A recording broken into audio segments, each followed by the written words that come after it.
আসসালামু আলাইকুম রহমতুল্লাহি ওবরাকাতু। বাংলাদেশে জামাত ইসলাম যদি সরকার গঠন করে তো কি হবে? আমি আপনাদেরকে বলি, প্রথমত চাঁদা বন্ধ হয়ে যাবে, চাঁদাবাজি বন্ধ হয়ে যাবে একেবারে, জিরো টলারেন্স। এই যে 15-20 বছর দেখছেন শুধু খালি মদ বিক্রি করে না, এই যে ইয়াবা বিক্রি করে না, এগুলোরে খুঁজে পাবেন না, এগুলোরে খুঁজে পাবেন না। কারণ কি জানেন? বাংলাদেশ জামাত ইসলাম এমন একটা সংগঠন যারা অন্যায়কে কখনো প্রশ্রয় দেবে না, জীবন গেলেও না। ইতিপূর্বে আপনারা দেখেছেন যে মাওলানা সাঈদী সহ, নিজামী সাহেব, আব্দুল কাদের মোল্লা সহ যারা এই অন্যায়ের কাছে কখনো মাথা নত না করার কারণে কিন্তু তারা জীবন দিয়েছেন।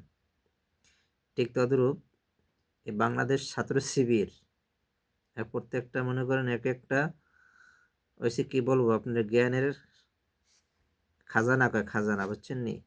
এরা এমনভাবে গোয়েন্দা সংস্থার সাথে মিশে কাজ করবে যে যেখানে অন্যায়ভাবে সেখানেই অভিযান চলবে।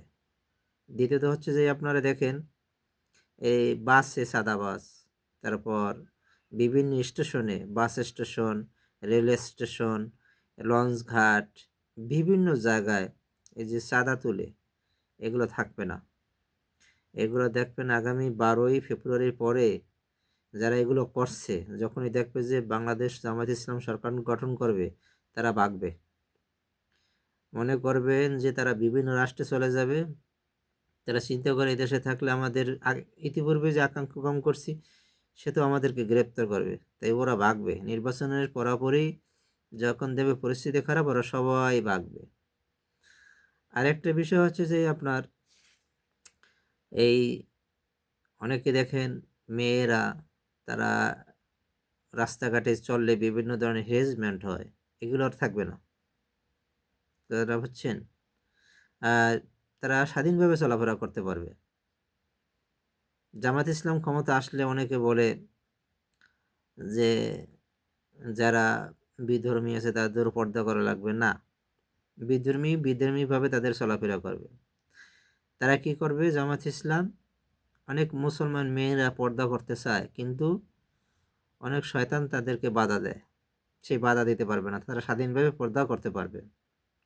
এটাই হচ্ছে ইসলামের নীতি।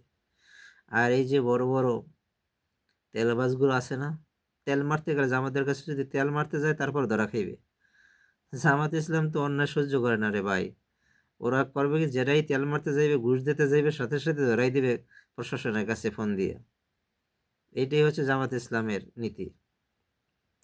এই যে দেখেন, জামাত ইসলাম যদি ক্ষমতা আসে, এই রেল স্টেশনে অনেক শিশু সন্তান আছে যারা 6 বছর 7 বছর ভিক্ষাবৃত্তি করতে আছে, বাপ মা না খোঁজ নেয় না, কোনো নেই।